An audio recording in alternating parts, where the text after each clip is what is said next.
po shet shumë, po prap s'po fiton, a thu pse?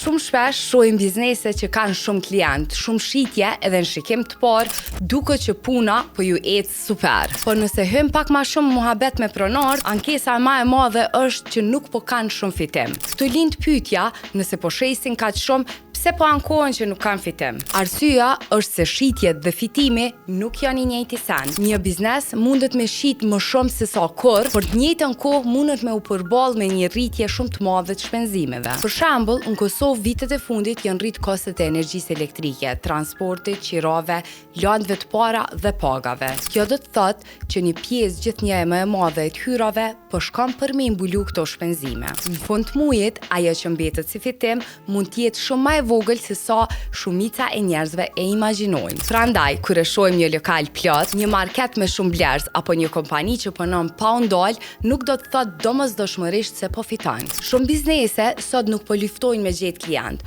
por me i mbajt nën kontroll shpenzimet, sepse në fund ditës nuk të pasuron ajo që e shet, po ajo që të mbetet pasi që të paguash të gjitha shpenzimet. Për më shumë video si kjo, follow Urbanin në të gjitha platformat dhe subscribe në YouTube.